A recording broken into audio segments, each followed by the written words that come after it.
أعوذ بالله من الشيطان الرجيم. بسم الله الرحمن الرحيم. فأما إن كان من المقربين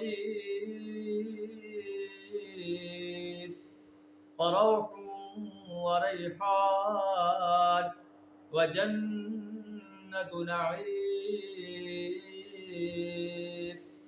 صدق اللہ العظیم.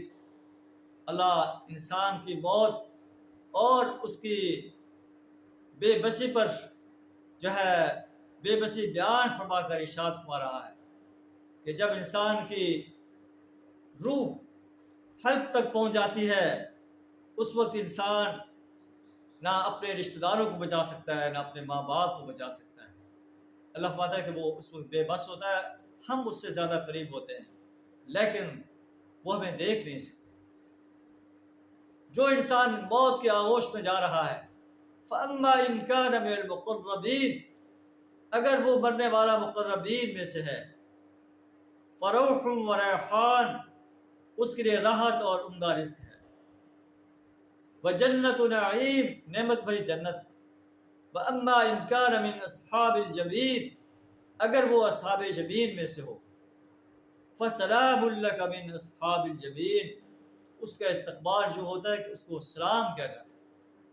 وَأَمَّا إِن كَانَ مِنَ الْمُكَذِّبِينَ الضَّالِّينَ، اگر وہ مرنے والا جھٹلانے والے گمراہ انسانوں میں سے ہے، فَنُزُلٌ مِّنْ حَمِيمٍ، تو اس کی تواضع کے لیے کھولتا ہوا پانی، وَتَصْلِيَةُ جَحِيمٍ، اور جہنم میں جھونکا جانا ہے.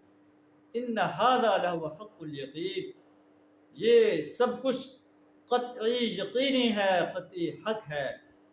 انسان مقربین میں سے ہے تو اسے جنت کے باغ ملیں گے، اصحاب الجحیم میں سے ہے تو اسے سلام سے اس کا استقبال کیا جائے گا.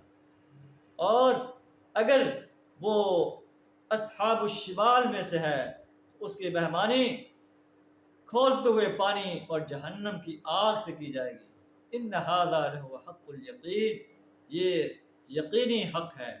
فسبح باسم ربک العظیم، بس اے نبی صلی اللہ علیہ وسلم آپ اپنے رب عظیم کی تسبیح بیان کریں، اللہ کو یاد کریں، اللہ کی وحدانیت کا اقرار کریں، اللہ کی عظمت کا اقرار کریں. اللہ سے دعا کریں ہمیں بھی